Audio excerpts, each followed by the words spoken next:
Presentado por Mr. Storage y Aguas Andinas.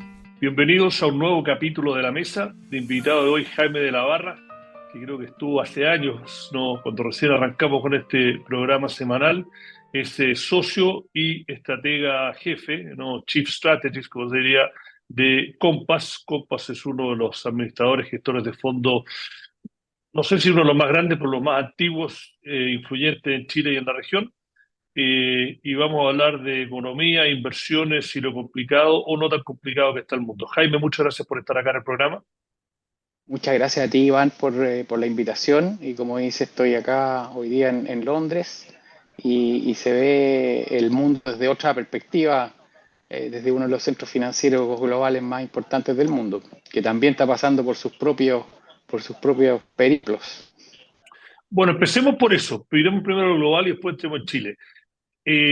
Antes de empezar esta conversación, cuando estábamos hablando, dije que varios analistas que sigo y algunos que estuvieron en un panel, un seminario al que estuve presente, decían que a nivel global estamos enfrentando una de las situaciones más complejas en más de 30 años y ponían cuatro factores. Bueno, la última, la corrida bancaria, crisis bancaria que puede extenderse o está contenida, es historia en desarrollo.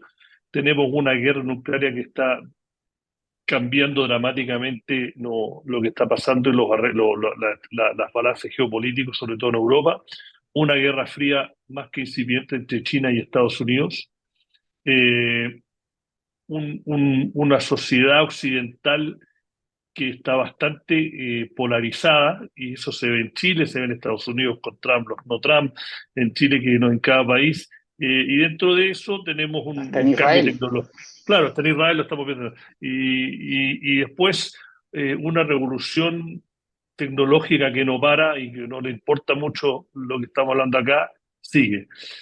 Entonces, en ese escenario, ¿cómo ven ustedes en Compass? ¿Cómo ves tú las cosas? Mira, como dices tú, Iván, el mundo está pasando por algunos fenómenos que son sin precedentes. Y si es que circunscribimos los fenómenos que tú describiste a los que están más cerca, por decirlo así, el corazón del mercado financiero, del mercado de capitales, te diría que hoy día el fenómeno quizá que es financiero, que es más preocupante de corto plazo, porque los fenómenos, algunos de los que tú mencionaste, son muy preocupantes, pero sus efectos son más de largo plazo. En el caso de este fenómeno en el cual se suma a la preocupación por el control sobre la inflación, que no es una batalla ganada ni de lejos, y el desafío de contener el nerviosismo respecto a la estabilidad del sistema financiero,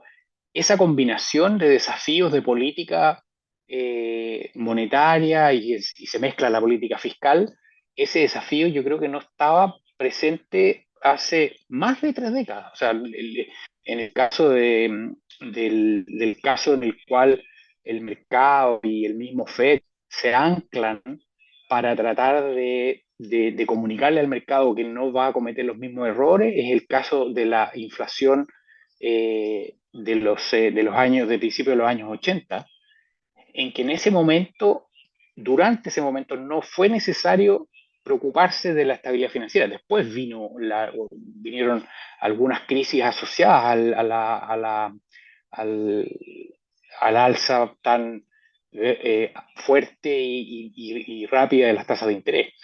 Pero es por primera vez por muchas décadas en que los banqueros centrales y los ministros de finanzas no están expuestos a este desafío. Y es un desafío en el cual ya hemos aprendido que después del 2008, después del 2015, después del 2020, el, el, la probabilidad de que los eh, presidentes de los bancos centrales, los ministros de Hacienda cometan errores, entre comillas, no es una probabilidad baja.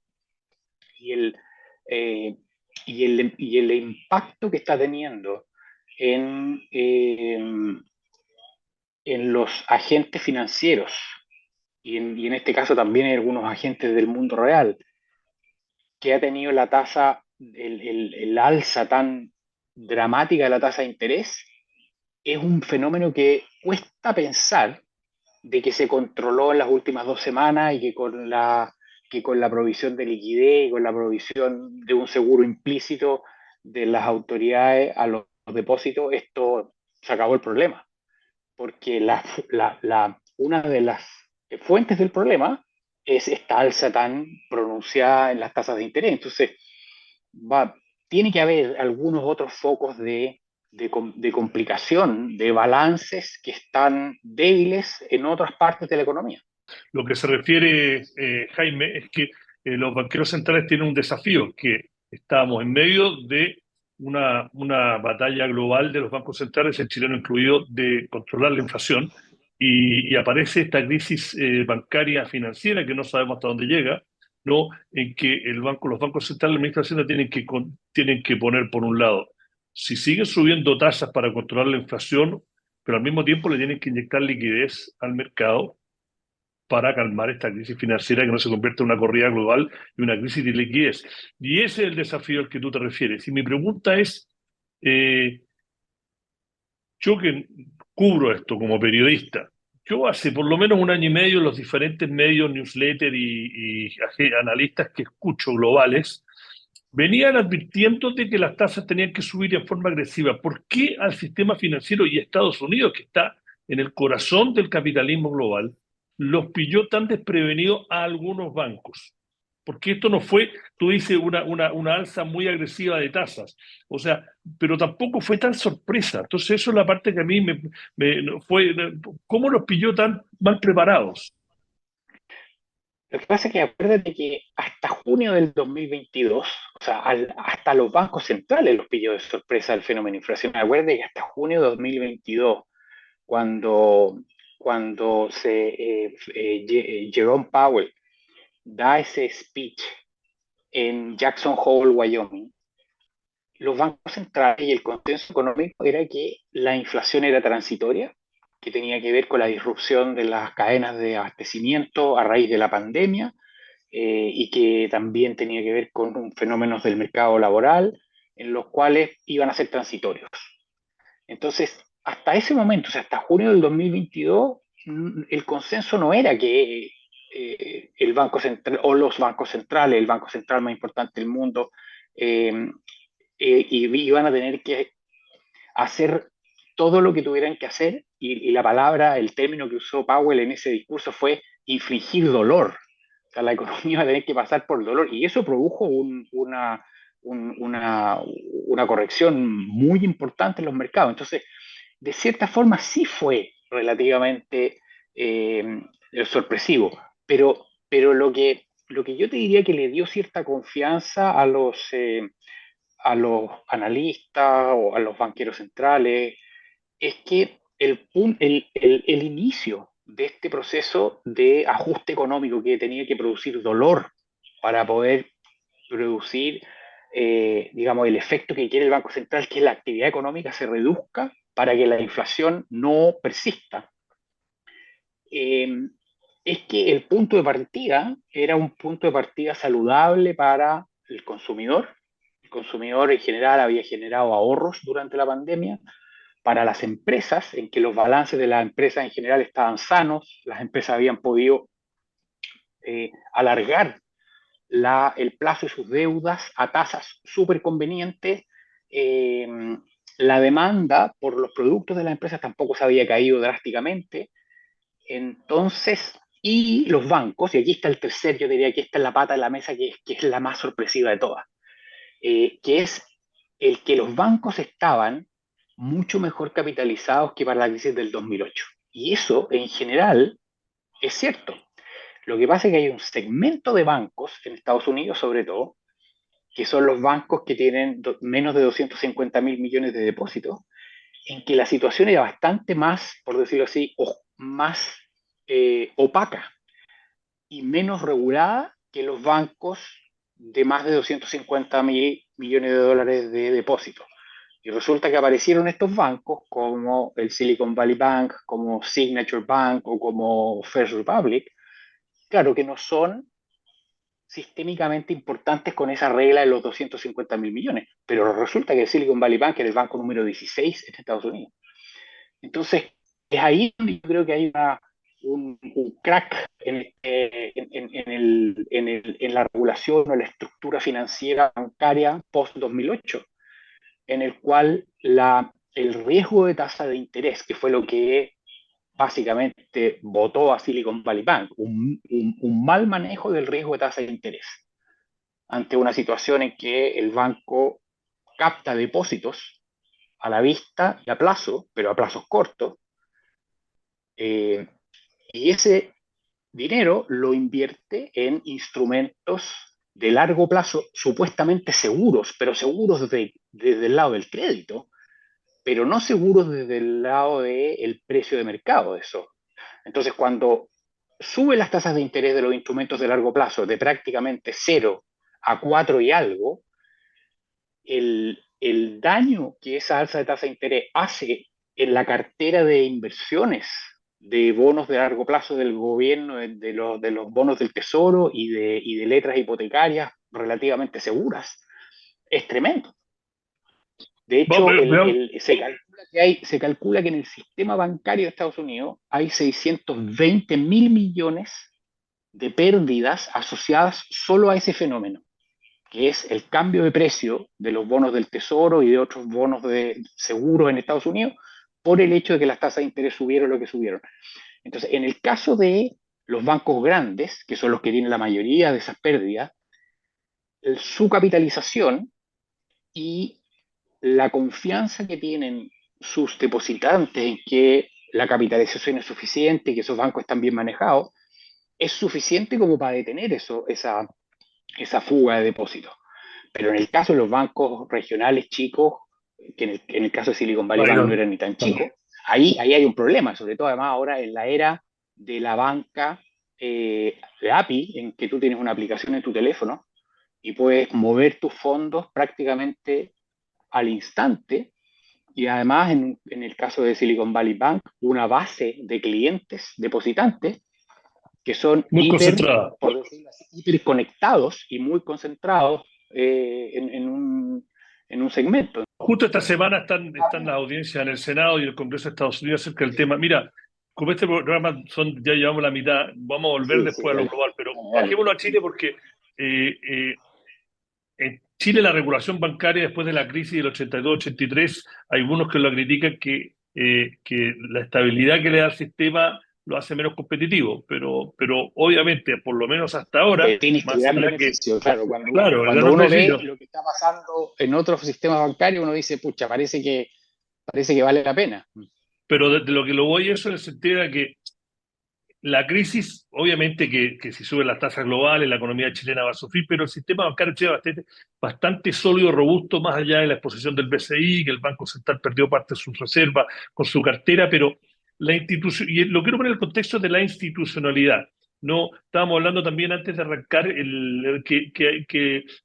Andrés Esteves, que es el chairman, el CEO de BTG, Brasil, un gigante que estuvo en Chile, hablaba de que en Chile nos miramos mucho el ombligo y habla de estas crisis que tú mencionas, que el mundo está muy, muy complicado, pero que dentro de todo ellos ven, sobre todo en los últimos 6 meses, que dentro de todo Chile se está volviendo a ser un oasis con todos sus desorden que tiene, con toda esta crisis política que no da el ancho para alguna de las reformas, pero la conversación va hacia un norte y que la institucionalidad económica con un país de izquierda, de gobierno de izquierda, pero con superávit fiscal, con las cuentas ordenadas, ¿no? Entonces, tiene razón el que nos miraba mucho el ombligo, está siendo un poco voluntarista, ¿viste? Que siempre los de afuera como que nos ven con más ojos positivos, cuando todo el mundo decía la economía va a caer 2%, Goldman Sachs decía no, va a ser 0,5%, y ahora parece que Goldman Sachs y Marcel mientras tenían más razón. ¿Cómo lo ven ustedes, no, el escenario chileno? Yo te diría, Iván, que estoy muy de acuerdo con la opinión de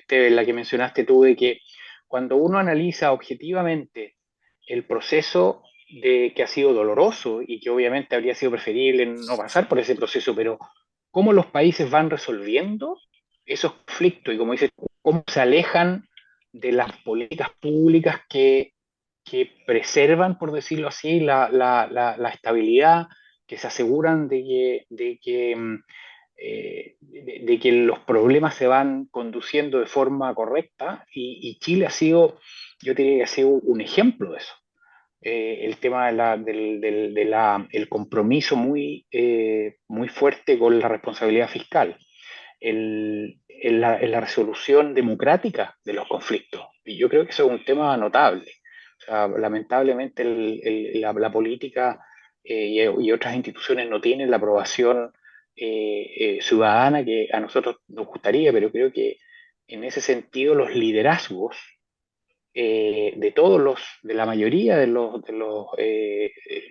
espacios de la sociedad en Chile tienen esa suerte de sentido de responsabilidad de lo que hay que hacer.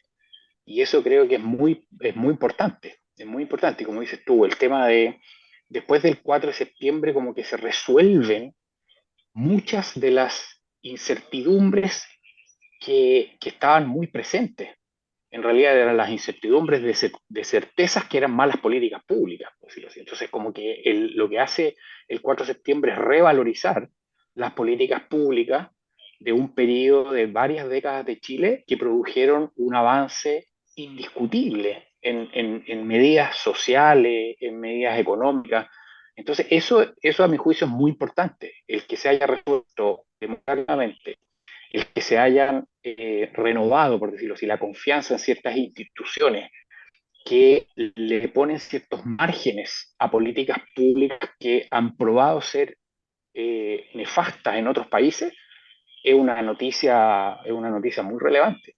Y nosotros hemos sido bastante vocales en la recomendación de activos chilenos desde esa época, porque además las valorizaciones a nuestro juicio no reflejan esa realidad que tú describiste y que yo también acabo de describir en un poquito más de detalle, pero efectivamente uno mirándolo objetivamente, el camino que ha seguido Chile es un camino que si uno lo mira de afuera es bien notable.